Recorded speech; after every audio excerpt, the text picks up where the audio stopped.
Olá, sejam bem-vindos a esta sessão que surge na sequência, na altura em que, num vídeo anterior, eu procedi à resolução do exame da segunda fase de Físico-Química A, de 2022, realizado no final de julho, do mês de julho. Vem na sequência do exercício 6, a partir do qual eu me comprometi a apresentar um vídeo que justifica a razão de alguns dados que são apresentados no enunciado do exercício, nomeadamente que o cabo de retenção é responsável por uma diminuição de 91,5%. Porquê 91,5% e não 80% ou, ou 95%? E também por que razão é que a distância retilínea da pista no qual o avião percorre, antes de chegar à rampa, tem um comprimento de 169 metros.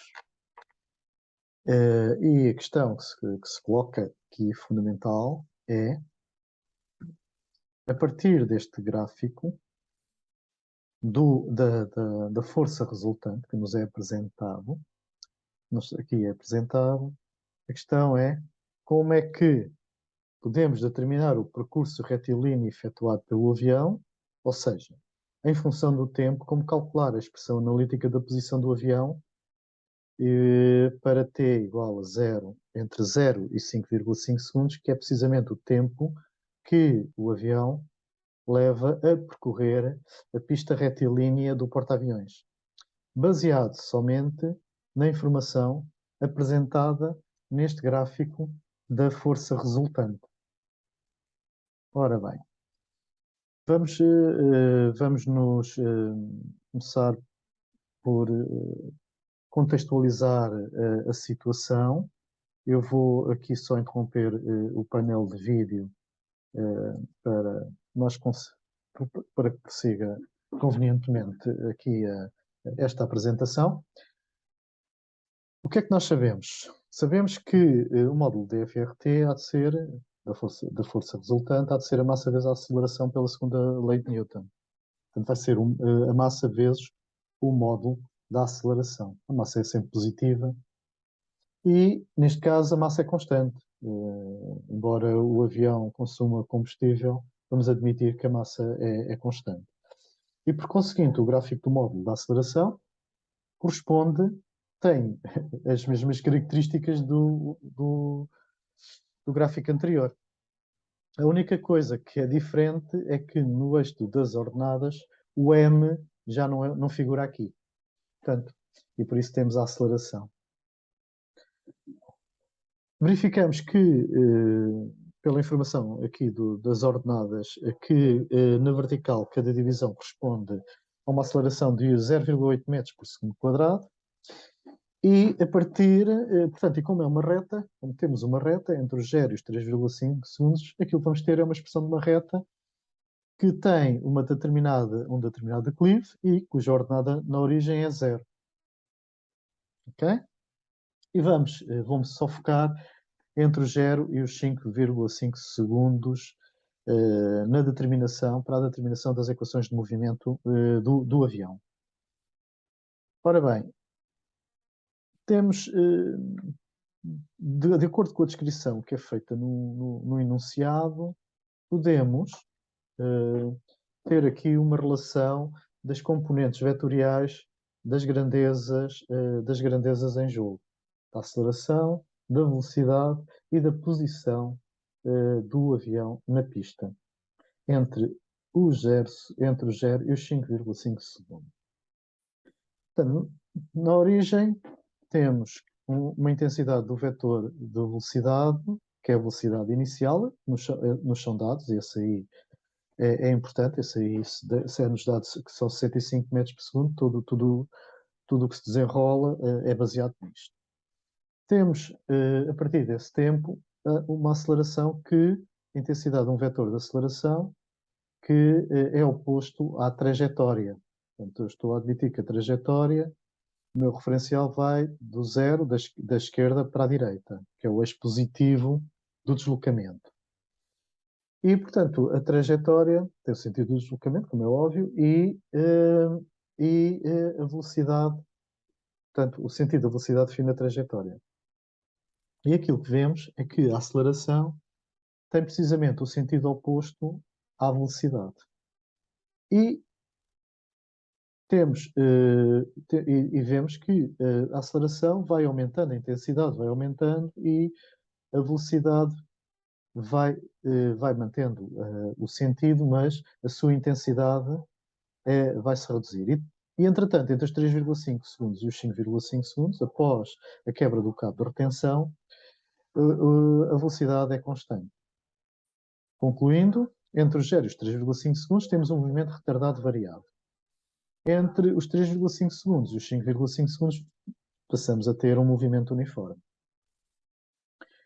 E do gráfico, podemos extrair esta expressão analítica da componente ADT, okay? Da componente escalar da aceleração, do vetor aceleração, que é menos 34 sobre 3,5. Porquê o menos? Porque a aceleração tem o sentido contrário, oposto ao sentido da trajetória, e que nós definimos como o sentido positivo do nosso referencial, ou seja, é a v de t. Portanto, a aceleração vai ter aqueles valores, nós determinamos a equação desta reta, que tem um declive positivo, mas na realidade vai ter um declive negativo. Depois, entre os 3,5 e os 5,5, a aceleração é nula, cá está, e pronto, e depois tem menos 2,4 entre os 5,5 e os 7,8, mas que não vou abordar esta situação. E aquilo que nos vamos debruçar é se será possível determinar as expressões analíticas das equações do movimento, da velocidade e da posição deste avião em função do tempo durante a sua trajetória na pista retilínea do porta-aviões a partir do gráfico. E também, se a força resultante Fr da T não fosse constante, nem variasse linearmente com o tempo, como é este caso, mantendo-se contudo o avião numa trajetória retilínea, ou seja, se ele tivesse uma variação que não fosse linear, o Fr de t, seria também possível determinar as expressões analíticas das equações de movimento, velocidade e posição deste avião em função do tempo? Ok? Aquilo que eu posso dizer é que as respostas são afirmativas e vamos tentar demonstrar de uma forma mais simples possível, porque estamos a falar de alunos que têm 16, 17 anos e que têm, que dão alguma matéria de matemática, porque de facto toda a análise é bastante assente em termos de análise matemática. Ou seja, para responder a estas questões, vamos começar por rever os conceitos aprendidos na componente da mecânica, designada cinemática, assim como em matemática a análise infinitesimal. Em seguida, avança-se no cálculo matemático nos domínios da derivação e da integração. Estas matérias, aliás, estão contempladas no programa curricular da matemática do ensino secundário, fundamentalmente no 12º ano, embora a derivação seja abordada no 11º ano. Infelizmente, algumas delas nunca chegam a ser lecionadas por razões que estão fora do âmbito desta abordagem, mas mais grave é o modo como as matérias são lecionadas. Isto agora é uma opinião minha. Nem sempre, na grande maioria dos casos, fazem uma ligação devidamente harmoniosa entre as duas disciplinas, entre a Físico-Química A e Matemática A, permanecendo a sensação da existência de um permanente divórcio entre as duas disciplinas. E muitas vezes é observado entre os professores de Matemática e de Físico-Química.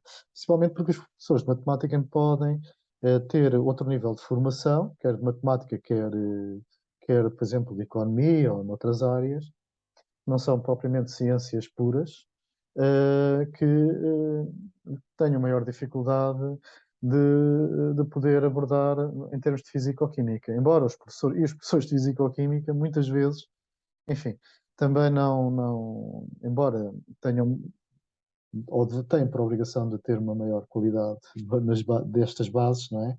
Matemáticas, nem sempre, nem sempre fazem esta simbiose entre as duas disciplinas, o que muitas vezes é pena. E vamos começar com a matemática, ok? Com uma abordagem matemática. E começamos com o conceito de taxa média de variação de uma função. E o que é isto? Em fisicoquímica, quando começam a dar, os alunos começam a dar a parte dos movimentos, no 11º ano, por exemplo, quando dizem o que é a velocidade média, há de ser a posição final, a velocidade média de um corpo, pronto, cujo centro de massa é um ponto, é dado pela posição final menos a posição inicial a dividir pelo tempo que decorre a ir da posição inicial até à posição final. Ora, isto é uma taxa média de variação de uma função. É a taxa média de variação da função de posição. Ok? Bom, então vamos começar com este conceito da matemática para depois podermos ir para a física, para as equações de movimento. E começamos por aqui e depois passamos para a derivada de uma função. E começo por apresentar aqui um gráfico em que são dados dois pontos que pertencem à função, são pontos da função f de x, e que vamos unir esses pontos por uma reta, que reta é essa que é secante, que é uma reta secante ao gráfico de f de x. Eu tenho aqui duas situações em que, e que vai dar muito jeito, que é, de um gráfico para o outro, aquilo que eu estou a tentar fazer é o B, ao percorrer aqui a função, na direção, vai tentar se aproximar ao ponto A. É o que significa, temos outra situação e, como tal, o declive da reta secante vai sofrendo alteração. Okay? E o que é este declive? É precisamente a taxa média de variação entre os dois pontos. Da função entre os dois pontos, que é a diferença das ordenadas a dividir pela diferença das abscissas. E o que são as ordenadas? É o valor, é o valor da função no ponto da abscissa B e no ponto da abscissa A, a dividir por ΔX, que é a diferença entre as ordenadas. Portanto, aquilo que é a taxa média de variação da função é precisamente o declive da reta secante f de x, que, olha, falta ali os pontos A e B. Eu vou já agora aproveitar, é natural que une os pontos A e B. O que é que temos? Vamos então agora fazer com que a abscissa do ponto B tenha um valor genérico x, não seja um valor específico, tenha um valor genérico, ele vai variando com o x. E, portanto, se a sua abscissa vai variando com o x, a sua ordenada vai variando com f de x. Fazendo o ΔX atender para zero, ok? Daquela expressão anterior, ou seja, o x atender para xa, voltando outra vez aqui, eu vou aqui só reduzir um bocadinho para se perceber o contexto.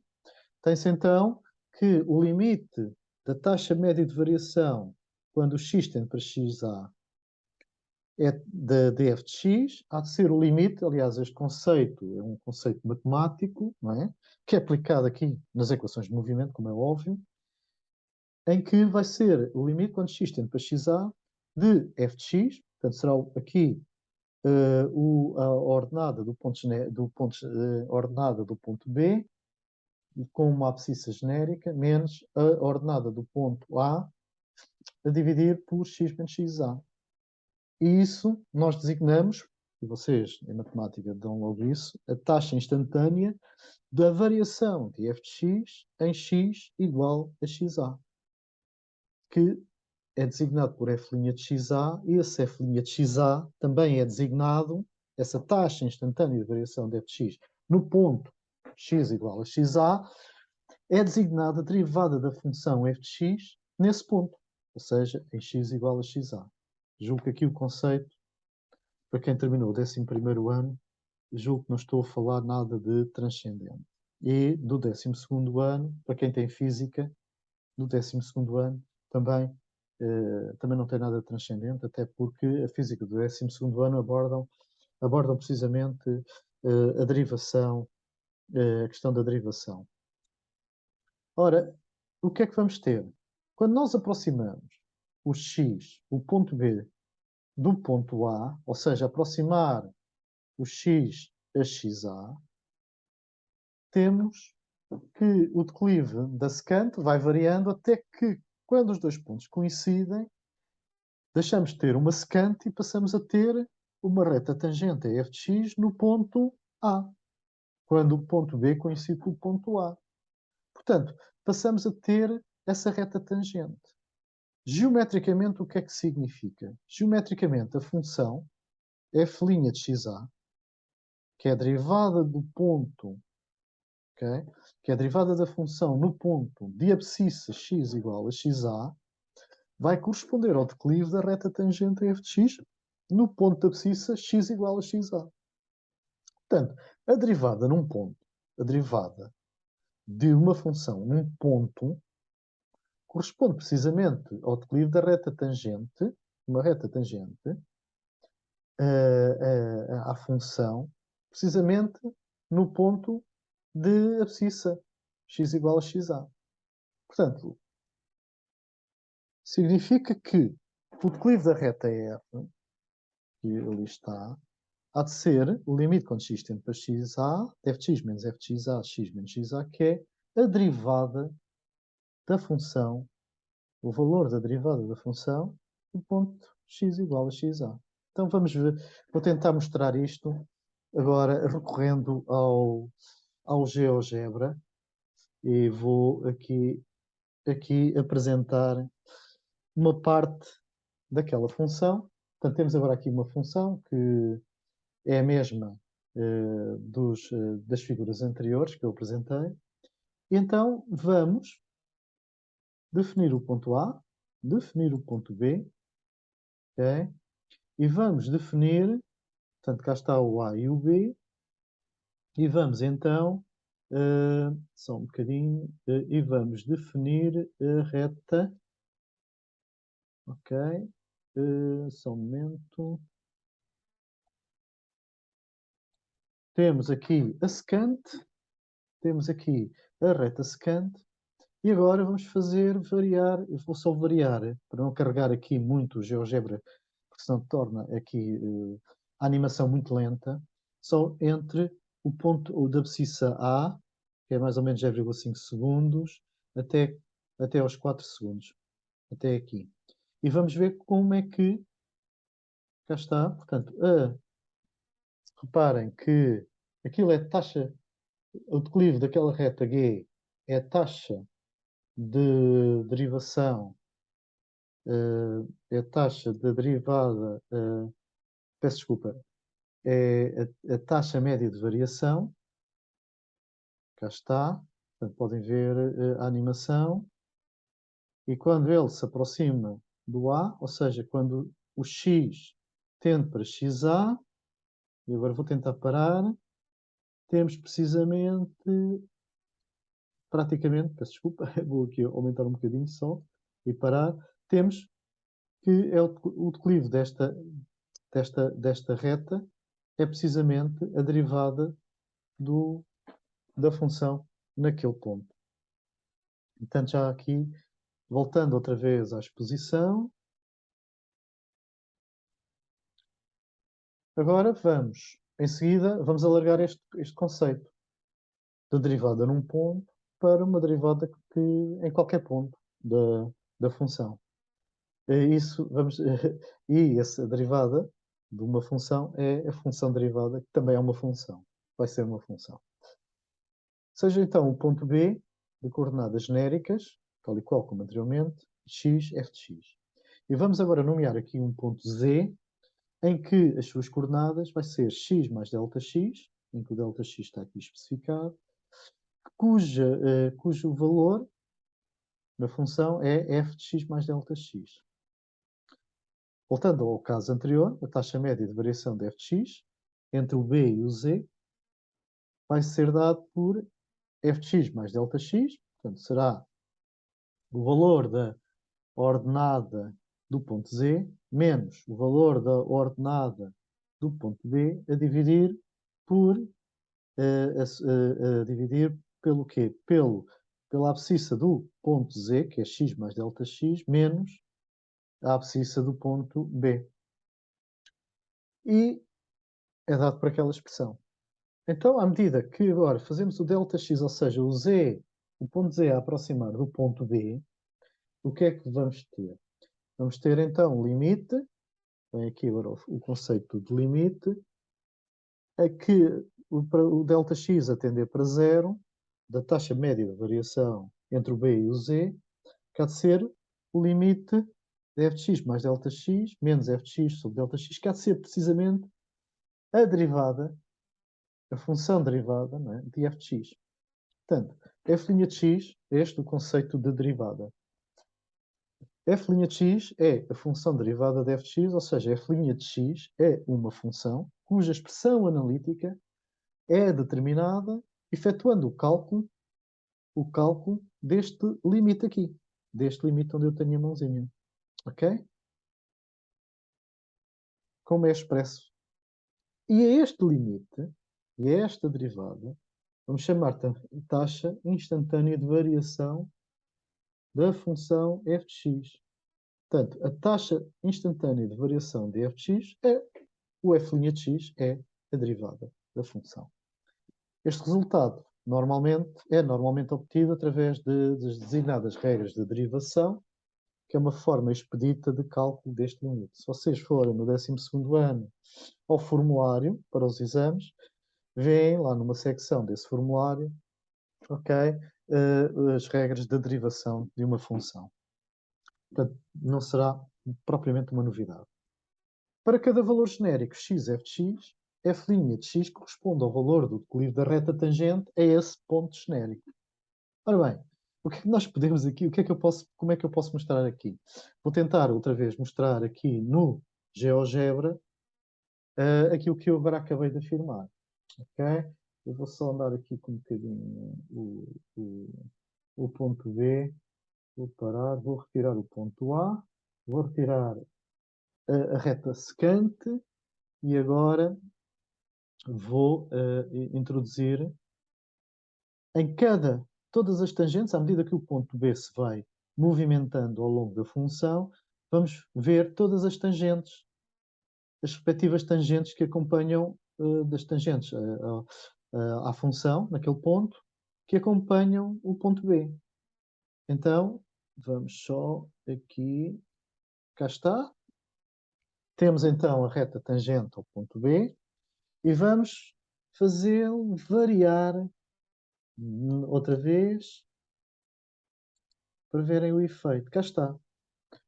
Portanto, o efeito que vocês estão aqui a ver é aqueles valores que entre 0,5 e 4 segundos que estamos a ver da derivada do ponto B, que acompanha o movimento do ponto B, esse valor vai variando.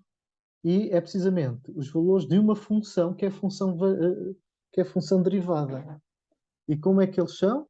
Então vou agora apresentar a função derivada, o gráfico da função derivada desta função f de x, que é dado, já agora vou aqui para baixo, a derivada, e vamos então colocar, cá está, a ver desta função a verde, é a derivada da função que está mais ou menos a roxo-azul, ok? E temos aqui um ponto que, deixem-me só aqui que ele apareça, e vamos pôr aqui também o valor do declive da reta. Portanto, temos o valor, à medida que o B vai variando, naquele intervalo, o declive da reta vai variando. E é igual, precisamente, ao valor do ponto C, que é um ponto da função derivada de f de x, cuja ordenada tem precisamente o valor do declive da reta R ao ponto B. Portanto, eu vou parar aqui um bocadinho, só para ver. Aqui está. Portanto, o declive da reta R, naquele momento, é 2,897, que é precisamente o valor da ordenada do ponto C que pertence à derivada da função. Ou, portanto, tem precisamente o mesmo valor. Só para terem uma ideia do conceito que acabei de falar. Portanto, o que é que aqui se determina? Que a partir, imaginem que a função f de x é a função posição, a função v é a derivada do ponto f, de p de x, que eu vou mostrar mais à frente, e, portanto, consegue-se estabelecer uma relação analítica entre as duas, através da derivação. Vou voltar outra vez ao ponto. E, portanto, para aquilo que acabámos de ver é que para cada valor genérico x, f de x, f' de x corresponde ao valor do declive da reta tangente a esse ponto genérico, o tal ponto genérico B que nós vimos circular. O f' de x é visto também com uma razão entre o valor infinitesimal de f de x, da função df de x, e o valor infinitesimal de x que nós designamos por d pequeno de x, em vez de delta. Ok? Ou seja, a derivada vamos muitas vezes trabalhar porque, de facto, aqui dá jeito para o que depois venha explicar a seguir. Qual é o interesse da derivada de uma função? Vamos entrar outra vez na cinemática e um pouco aquilo que eu expliquei anteriormente. Vocês aprenderam que a velocidade em função de tempo, que a taxa de média de variação da posição há de ser a posição final do centro de massa menos a sua posição inicial a dividir pelo intervalo de tempo que medeia entre a posição final e a posição inicial. E vamos começar por designar por delta P de t, sobre delta t. E isto significa que é a velocidade média. Quando fazemos o delta t tender para zero, obtém-se a velocidade instantânea, que é a função derivada. Se nós tivermos a função analítica de P de t, é através deste processo que vamos obter a expressão analítica da função derivada de P de t. Ora bem, o mesmo acontece quando nós estamos a tratar com a aceleração em função do tempo, que é correspondente componente escalar do vetor a de t. A taxa média de variação de v de t é o v final menos o v inicial, é a velocidade final menos a velocidade inicial, a dividir pelo tempo, e aprenderam que designa-se isto por aceleração média. Quando fazemos o ΔT a tender para zero, vamos obter a aceleração instantânea, que é a função derivada de v de t, através do cálculo daquele limite. Enfim, vamos depois pelas regras, aquilo que é usual é usar as regras da derivação, que é igual a v' de t. V' t, portanto, que é o a de t, ou seja, o a de t é a derivada da função velocidade. E, portanto, se nós conhecermos a expressão analítica da componente escalar do vetor posição, podemos obter a expressão analítica da componente escalar do vetor velocidade e, através deste último, obter a expressão analítica da componente escalar do vetor aceleração AT. Bom, mas no exercício 6, no contexto do exercício 6, nós não sabemos a expressão do P de t nem da velocidade. Sabemos, sim, a expressão analítica da aceleração, que já tinha mostrado anteriormente. Eu já tinha mostrado, cá está. Nós sabemos, é a expressão analítica da aceleração. Bom, então, como é que, a partir da aceleração, da expressão analítica da aceleração, vamos chegar à expressão analítica da velocidade e à expressão analítica da posição do avião na pista, do porta-aviões? É agora aquilo que se segue, voltamos outra vez, voltamos outra vez à matemática. Mas sem antes, só de dizer aqui só uma passagem, que é, vimos que a aceleração de t é v' de t, que é, cá está, a variação infinitesimal de v de t dividido pela variação, ou seja, os deltas transformam-se em variações infinitesimais. Em vez de deltas, pomos os d's pequenos. E, passando o dt para o lado do a de t, nós temos aqui uma multiplicação do a de t vezes o dt. Ok? Portanto, e vamos então regressar ao cálculo matemático e aprender mais umas coisinhas que deviam ser dadas no 12º ano e que deveriam aprender algumas coisas com isto. Bem, estava muito jeito, porque em física não há outra forma a não ser trabalhar com o cálculo diferencial e também com o cálculo integral e com os conceitos de primitivação antiderivada de uma função. Vamos considerar outra vez a função f de x, como já vimos no GeoGebra. Eu vou mostrar o GeoGebra, mas nesta altura não vou retirar as escalas dos eixos coordenados, como eu tenho aqui apontado. E voltamos outra vez aqui ao GeoGebra. E o GeoGebra, cá está. Vou retirar agora. Agora esta função não tem nada a ver com outra função. Então vamos aqui retirar este, tirar tudo. E vamos retirar o texto.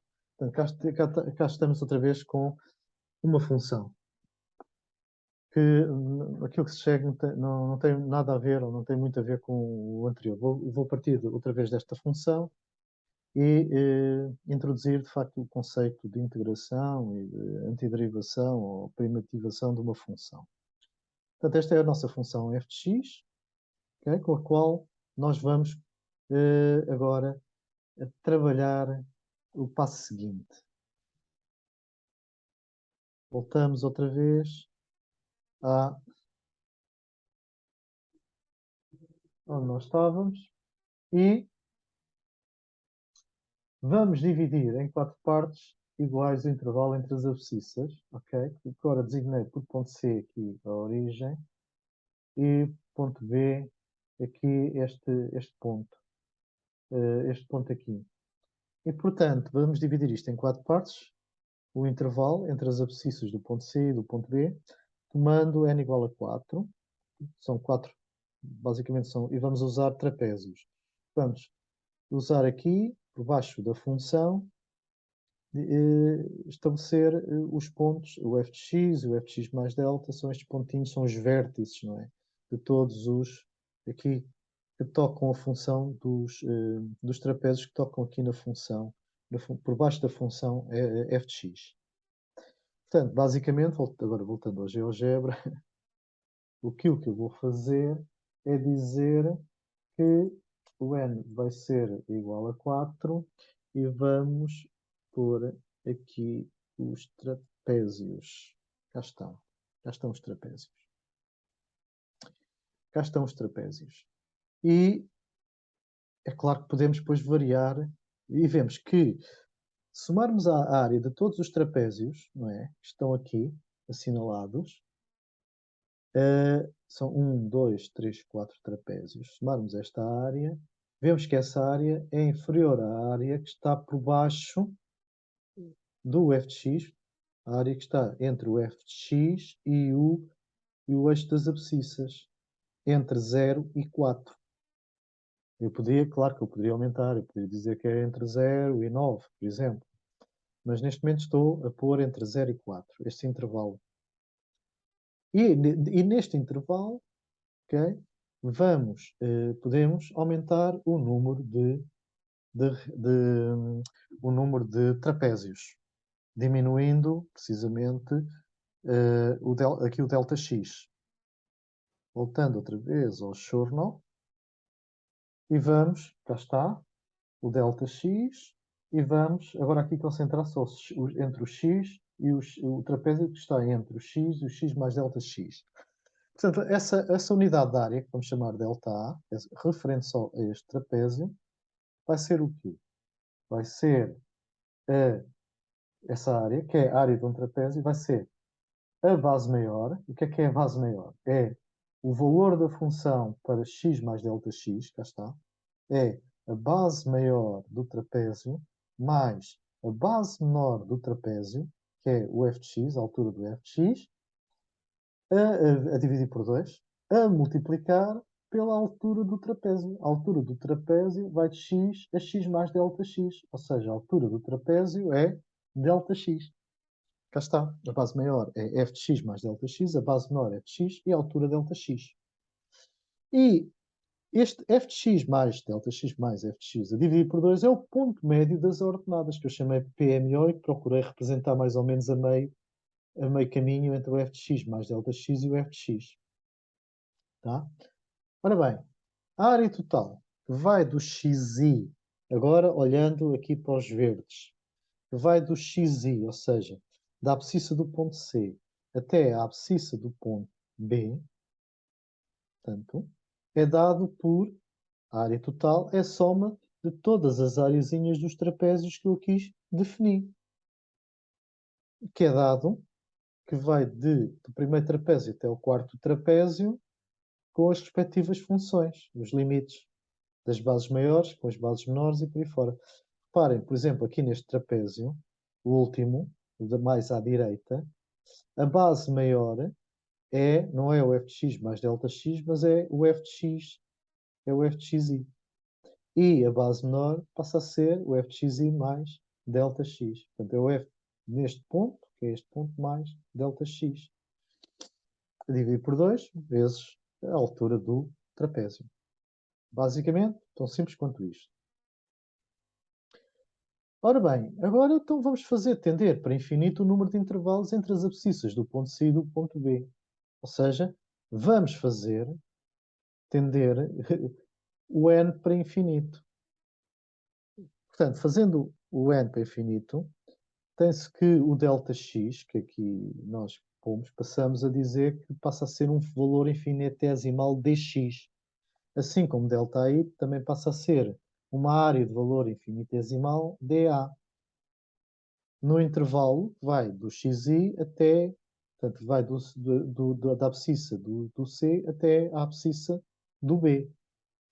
Portanto, passa-se a ter conceptualmente um número infinito de trapézios dentro daquele intervalo, cada um deles com uma área infinitesimal. De tal maneira que a soma de todas essas áreas vai ser o quê? Vai ser a área precisamente por baixo da função f de x. F de x. E eu vou agora simular isto no GeoGebra. Já temos o GeoGebra e vamos aumentar aqui o número de trapézios. E o que é que nós vemos? Vemos que a soma da área dos trapézios vai aumentando até quanto mais maior forem, mais se aproxima da área por baixo, ok, do f de x entre o ponto 0 e o ponto 4. É isto que acontece.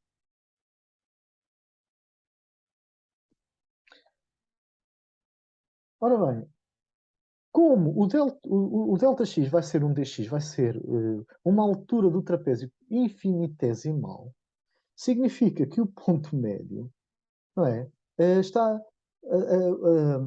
o f de xi e o mais dx e o f de xi estão cada vez mais próximos.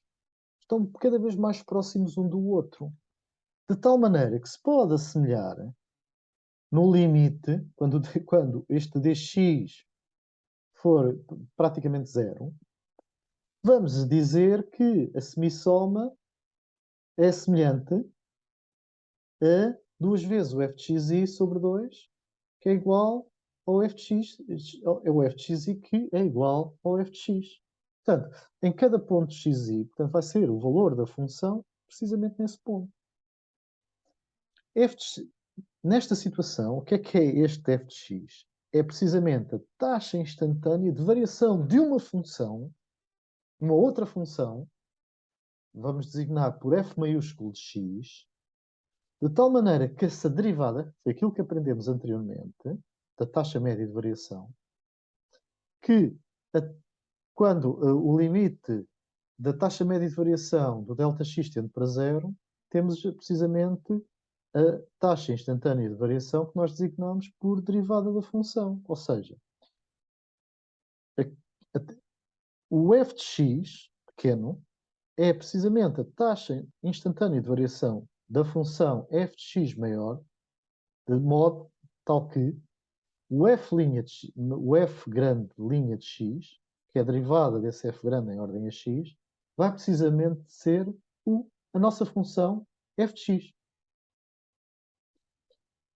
Esta f de x, maiúsculo, é aquilo que nós designamos a antiderivada, que é o processo contrário à derivação, ou primitiva, antiderivada ou primitiva é a mesma coisa, de f de x pequeno, e que vamos abordar mais adiante. Ora bem, quando o n tende, sendo n pertencente aos números naturais, quando o n tende para infinito, no intervalo entre x e xb, vamos ter que a área total nesse intervalo vai ser dada pelo limite, colocando aqui limite, agora, substituindo o 4 por n, e pondo atrás dos somatórios das áreas o limite, quando n tende para infinito, isto vai ser, precisamente, quando n tende para infinito, este somatório, que aqui está, e já vimos que o f de xi mais ΔX mais f de xi sobre 2, este ΔX vai se transformar em dx, vai ser precisamente o que aqui vai precisamente ser este f de x que está aqui. E o somatório, com este limite, transforma-se num S alongado, que significa o quê? O S alongado, em que nas suas extremidades tem a abscissa do ponto C e a extremidade inferior tem a abscissa do ponto C e na extremidade superior a abscissa do ponto B, significa que é só uma contínua de todas as áreas infinitesimais dos trapézios, f de x vezes dx, entre aquelas abscissas, cujo resultado corresponde precisamente à área total por baixo da função f de x que eu mencionei anteriormente. A este resultado dá-se o nome integral de f de x no intervalo x pertence a xc, está aqui um bocado desfasado, mas quando isto transforma em PDF, coloca no sítio certo, cujo valor é calculado pela regra de Burrow. Ou seja, essa alongada que chamamos o integral de f de x dx vai dar como resultado uma função que é o f de x, nós designamos por a função antiderivada, e que vai ser o valor dessa função no ponto xb menos o valor da função desse ponto do xa. Então, vou outra vez mostrar o GeoGebra e vou entrar aqui com o integral e o valor do integral, ou seja, o valor da área que vai, o integral, que é aquele S alongado, que vai de 0 até 4, o valor da área por baixo da função, entre a função e o eixo dos x's, o eixo das abscissas, vai ser 25,067. À medida que eu vou aproximando, né, pondo cada vez mais trapézios, eu vou verificando que a área deles vai ser cada vez mais aproximado do valor do integral. É este o conceito de integração.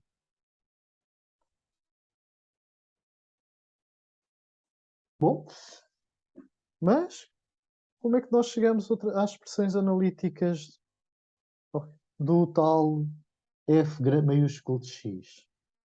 Bom, então vamos voltar outra vez aqui um bocadinho à situação do B, do ponto B, que é um ponto genérico de f de x pequeno, de tal maneira que o B continua a ser x, f de x, e nós vimos em cima que aquele f de x é a derivada de uma função, o f de x pequeno, é a derivada de uma função f de x maior, dado por aquela expressão.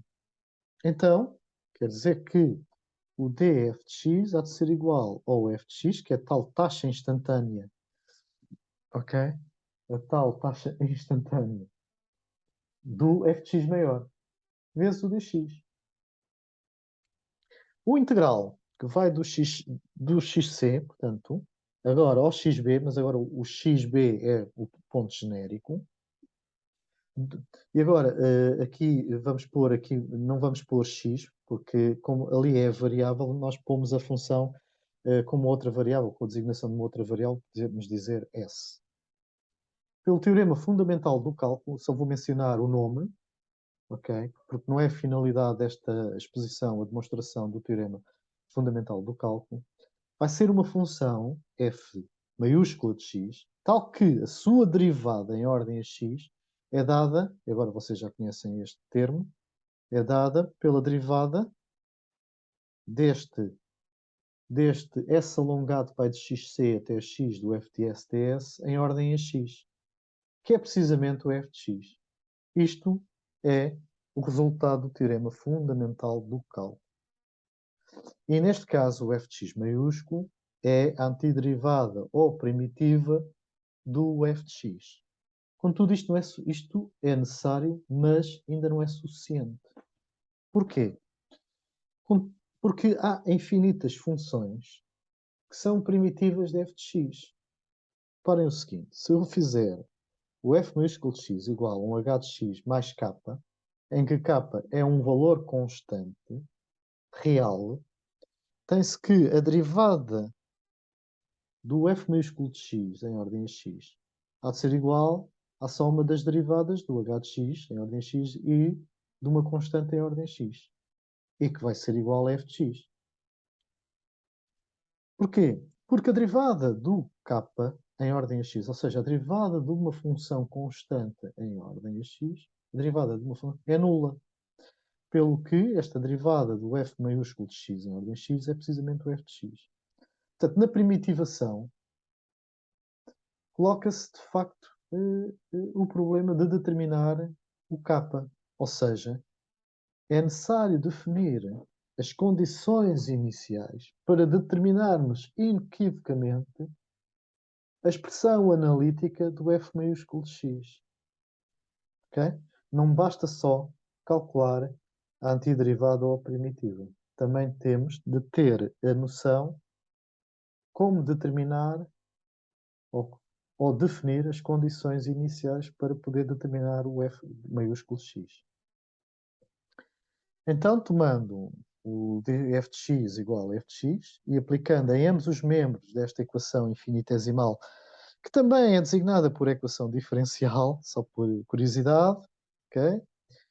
A operação de integração, portanto, se nós fizermos em ambos os membros desta equação infinitesimal, que é o df de x igual a f de x vezes dx, a operação de integração, vamos ter o s alongado do df de x há de ser igual ao s alongado de xb até x do f de s ds, ou seja, vai ser à esquerda temos a regra de Burrow, que eu há pouco mostrei, vai ser o f de x menos o FI, vamos designar FI, que é uma constante, vai ser aquele integral de xb até x dfts ds. Ou seja, como temos aqui, estes integrais não são integrais definidos, enquanto que quando eu abordei aquele valor, aquela integração, aquele valor daquela área, aquilo é um integral definido. Neste caso não é um integral definido.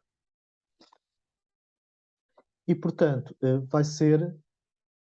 vamos ter que a nossa expressão analítica do f de x vai ser este integral alongado, ou seja, este S alongado que é o integral, xb até x de f de s ds, mais o FDI, que passa para o segundo membro, e cá está, este FDI é chamada a condição inicial da função f maiúsculo de x.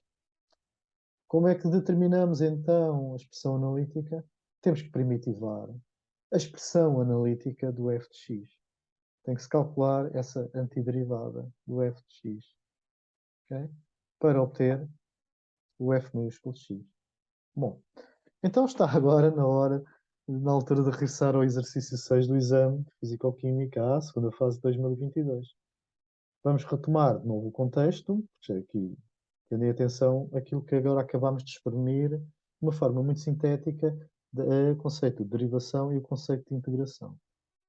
Okay? No contexto do exercício 6, entre 0 para tempo entre 0 e 5,5 segundos, a partir da expressão analítica que é conhecida através da informação do gráfico, que é o módulo da componente escalar do vetor de aceleração, estamos agora em condições de obter as expressões analíticas das componentes escalares respeitantes aos vetores v de t e p de t, respectivamente.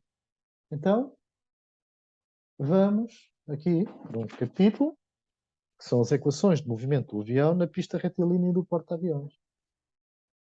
Baseado nas formas analíticas expostas, entre que expus anteriormente, estas vão apoiar-nos na determinação das equações de movimento do avião na pista retilínea do porta-aviões, cujo processo que irá ser utilizado pode ser visualizado de uma forma simplificada agora neste esquema que eu aqui apresento. Portanto, aquilo que vamos usar temos a aceleração, a expressão analítica do A de t, para obtermos a expressão analítica do V de t, vamos primitivação,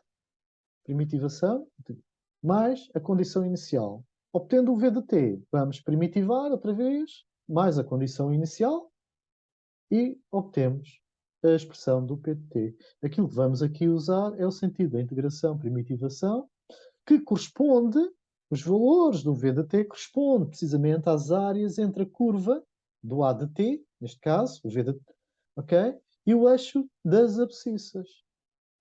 Que vocês aprenderam, que vos ensinaram.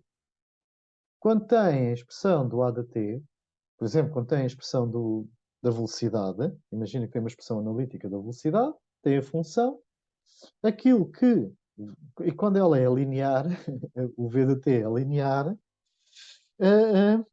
aquilo que vocês, para obterem o P de t, o deslocamento, não basta só ter o deslocamento para ter o P de t, tem que ter a condição inicial do deslocamento, ou seja, do vetor da posição, temos que ter também a condição inicial. Mas essa variação é precisamente a área entre a curva da expressão analítica da velocidade e o eixo das abscissas. O que é que significa essa área? Precisamente é a primitivação, a integração, que é extraordinário. O que é que temos? Antes de prosseguir, portanto, eu puxo aqui por, enfim, retirei as regras de derivação do formulário de matemática, ok? E do ensino secundário, e a partir dele vamos tentar estabelecer a primitivação da função. Aqui eles designam por uma função genérica o de t, ok? Pronto, vai ser, em vez de ser o de x, é o de t. No contexto deste exercício, vamos apoiar-nos na regra da derivação da potenciação, que é o que aqui está.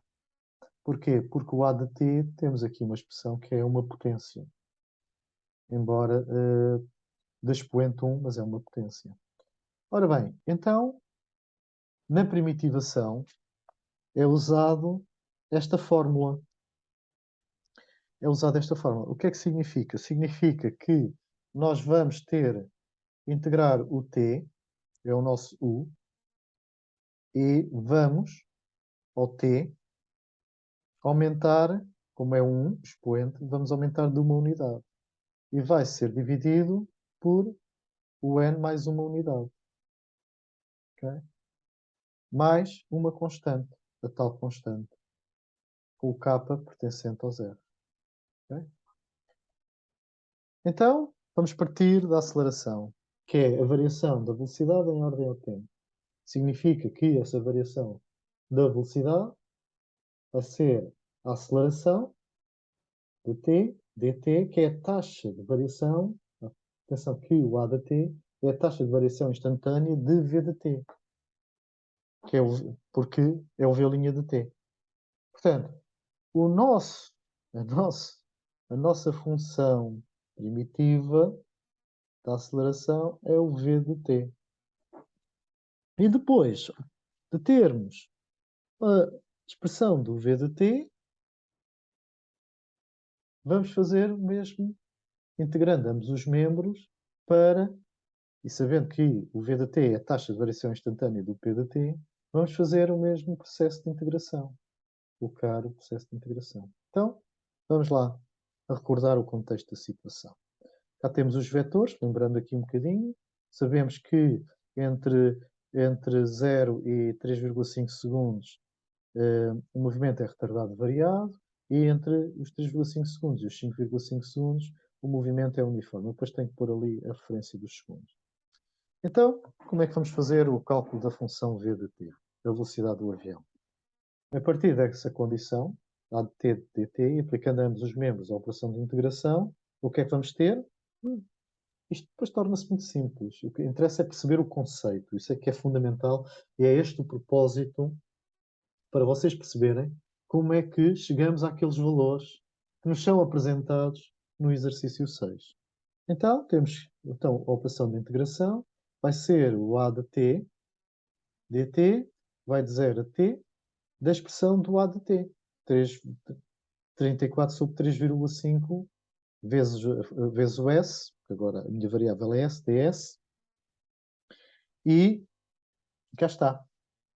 Temos que, portanto, vai ser n mais 1, portanto, o valor do expoente do s é 1, este 2 resulta precisamente de somarmos mais uma unidade a esse expoente, passa a 2, mas ao somarmos a unidade, temos que pôr aqui o 2s para poder fazer a integração.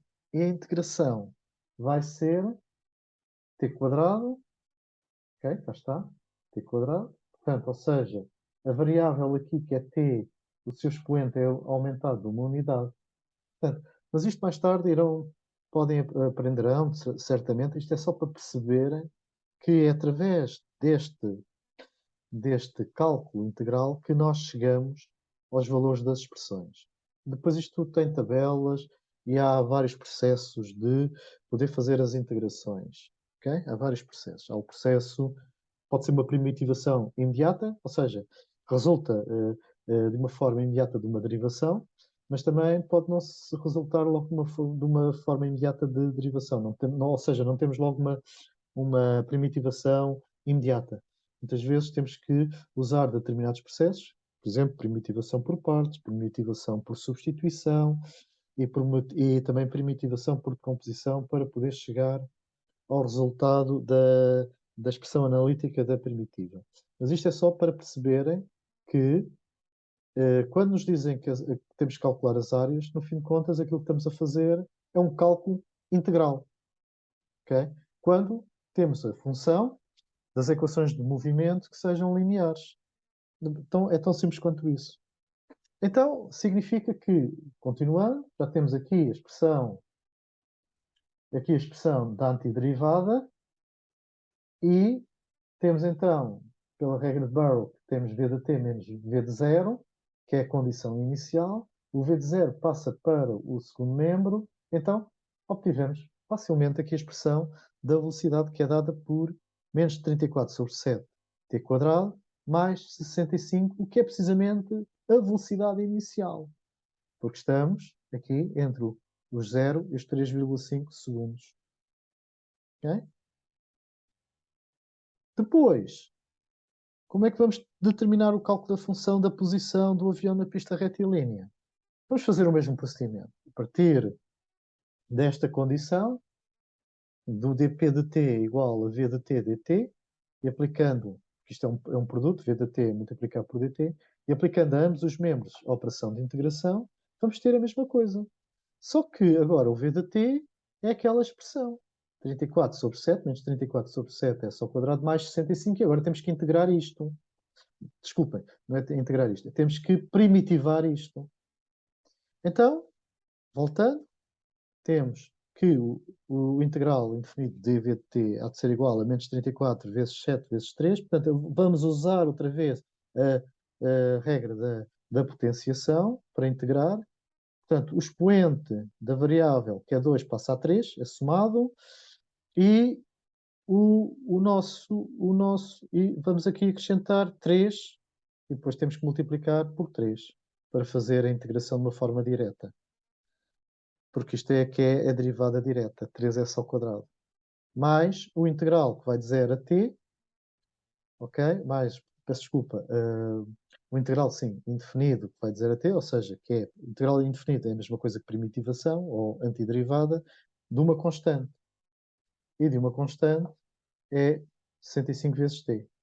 Portanto, aquilo que vamos ter, o P de t menos P de 0, tal e qual, condição inicial é o P de 0, e o P de 0 é o quê? É o início da pista. Vai ser igual a 0. Então, cá está determinada o vetor não, a componente escalar do vetor posição de t, que é dado em função do tempo por esta expressão analítica. Resumindo, obteve-se as expressões analíticas que definem as equações de movimento do avião para este intervalo de tempo, que é dado, ok, o a de t por menos 3,5, 3, ok, por esta expressão, partimos do a de t, obtivemos o v de t e obtivemos o p de t. E que do a de t usamos antiderivada de primitivação, mais, falta aqui, mais a condição inicial, e antiderivada de primitivação mais a condição inicial. Ou seja, usamos o sentido da integração. Então vamos lá mostrar um bocadinho isto aqui no GeoGebra. Voltamos outra vez ao GeoGebra. Ok. Não vai ser agora, não vai ser este, mas vai ser este. Portanto, cá temos aqui a expressão analítica da aceleração, que é esta azul, que eu designei por A1. A expressão analítica do V1, que nós vimos anteriormente, e a expressão analítica do P de t, a verde, precisamente no intervalo entre 0 e 3,5 segundos. Bom, fazendo aqui o movimento, vamos só ver como é que vocês veem. Portanto, cá está. Ele está a variar. Eu paro. Quando está um tempo de corrido de 0,646 segundos, a posição do avião está na pista é nos 41,55 metros. A percentagem da distância retilínea do porta-aviões é 24,588, porque eu, entretanto, aqui, ok, estou a usar o valor que eles nos deram, os 169. Depois, num gráfico posterior, já vou mostrar, isso já não acontece. A diminuição percentual da velocidade, a velocidade do avião, neste momento, e a sua velocidade em km por hora. E continuando, até praticamente aos 3,5, vamos lá ver se eu consigo parar. Ele vai, e portanto, a diminuição percentual da velocidade há de chegar precisamente àquele valor que eles afirmam. Deixem-me lá ver se aquilo chega perto dos 3,5. Estão a ver? Isto é 3,42 segundos. Se eu agora fizer 3,5, cá estão os 91,5% que eles falam no enunciado. A diminuição percentual da velocidade. E a distância, depois naquele 6.2, cá está, a distância retilínea no porta-aviões, 93,54%. Ou seja, como eu tenho a expressão analítica da posição, eu consigo estabelecer qual é a respectiva percentagem da distância retilínea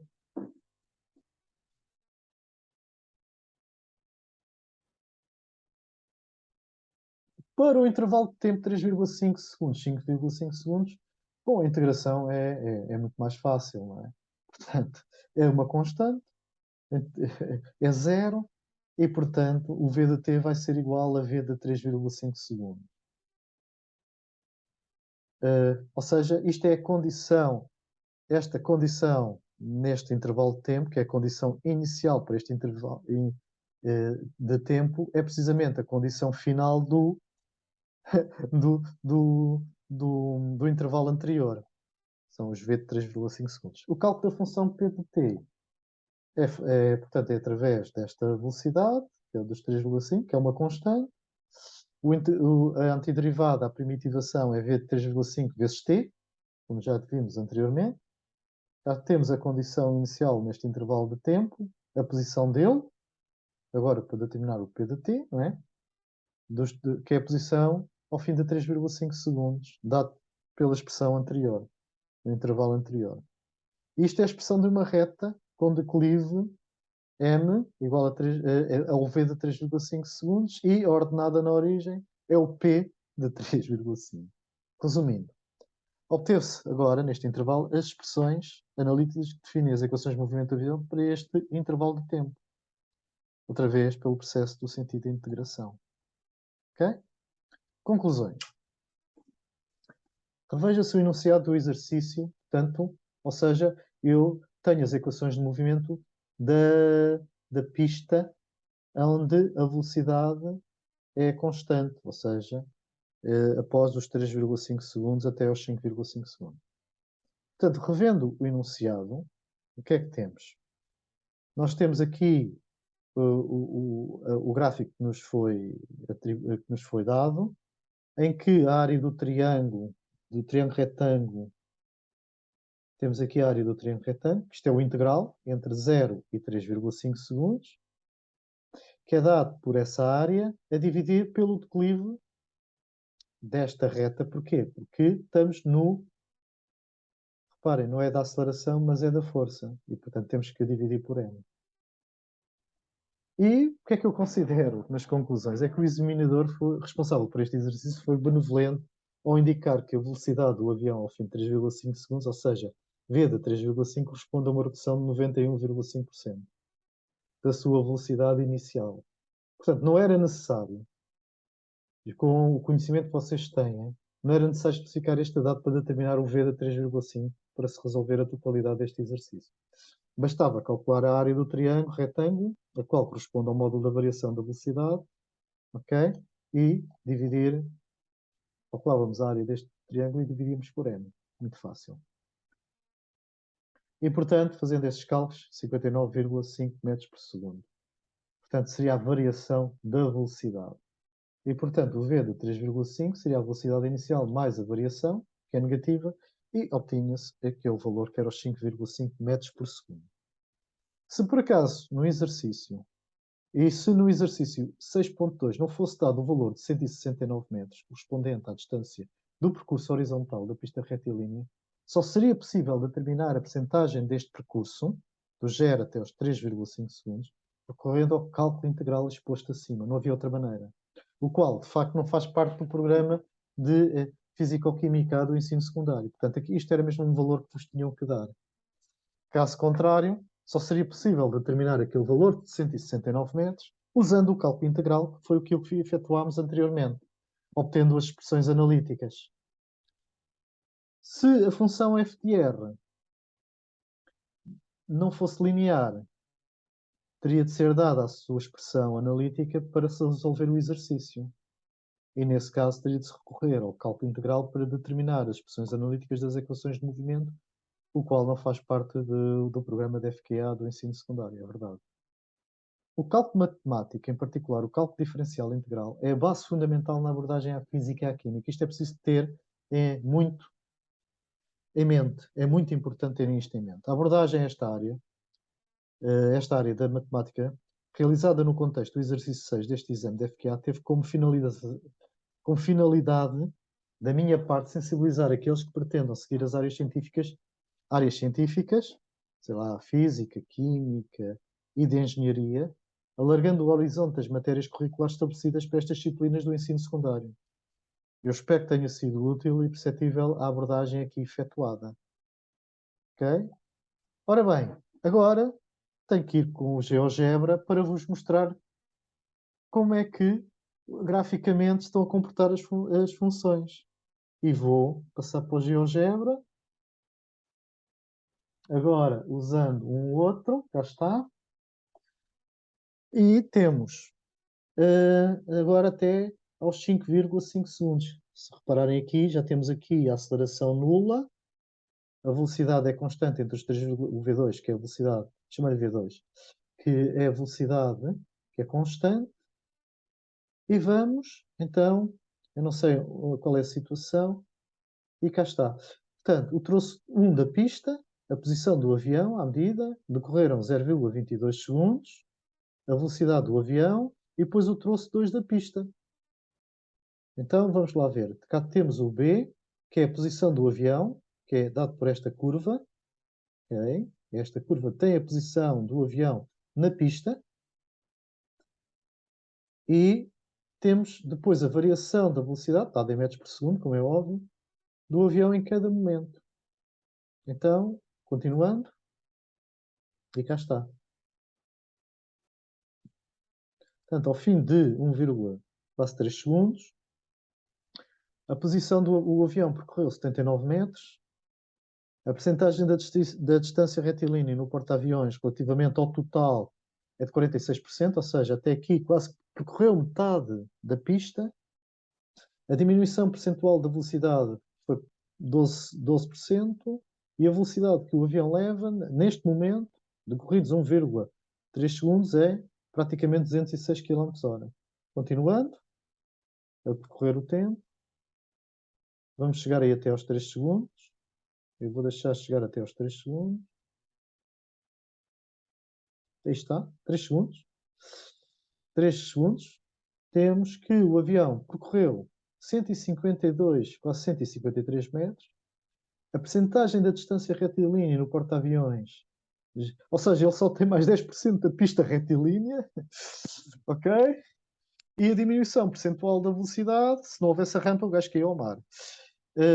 A diminuição percentual da velocidade seria, portanto, já 70%, diminuição percentual da velocidade, e a velocidade do avião, nesta altura, com 90% da pista retilínea, era de quase 70 km/h.